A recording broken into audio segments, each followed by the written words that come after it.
X. There are no rules but one. Drink Jägermeister at minus 18 degrees Celsius. Well, when you were writing, did you have some role models and creators you looked up to before you started writing and stepping into the industry? Yeah, I mean, I think specifically in terms of comics, I remember rediscovering comics as an adult. I think, around 19 or 20, and a friend of mine gifted me volume 1 of Sandman. And that really sort of brought me back into reading comics.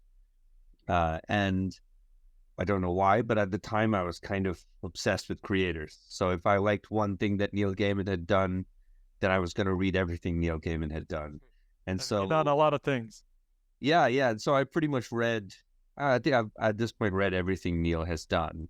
And then I read somewhere that Neil got his first break in comics because a certain writer called Alan Moore had recommended him to Karen Berger in the early Vertigo days. And I was like, I wonder who Alan Moore is. Seems to have good taste. And so I read everything Alan Moore had done.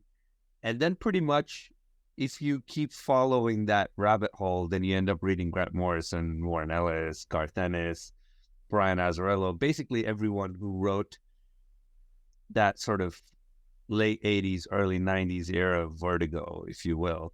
And that really became my North Star in terms of the kinds of comics that I wanted to make. So yeah, I think to some extent it continues to be. Outside of that, occasionally I'll read some contemporary writers that really inspire me, like Dan that you mentioned is someone whose work I really enjoy. Karen Gillan, Dennis Campbell. So yeah, really, really interesting contemporary writers are equally inspirational.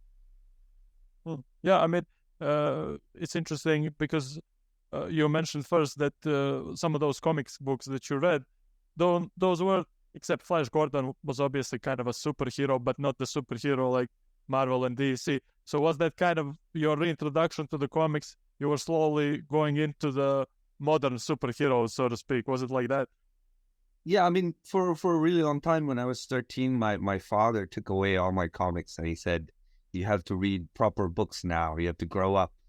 And so I stopped reading comics for a while.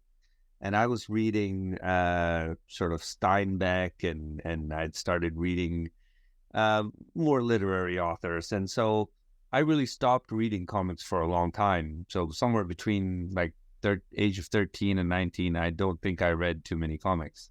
And then 19, this kind of reintroduction happened and it really blew my mind. I was like, whoa, I had no idea people were writing comics like this. And then ever since then, it has been an introduction to contemporary superheroes, but really narratives that weren't really part of the superhero mainstream, if you look at it. Like, everything I read and enjoyed was in some way playing with the idea of the superhero, out of continuity, not kind of hand in hand with the superhero narratives, if you will. Yeah. Yeah, you mentioned Garth Ennis. He's a perfect example of that, probably. Yeah.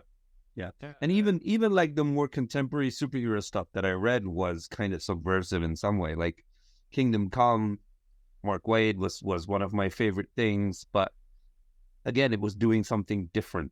It wasn't just, look, here I am to save the day, punchy stuff, We stay genuine, uncensored and unscripted, and we always will, as we have to order our usual. Share us and subscribe us, and stay tuned until the next Wednesday. Ikuzo!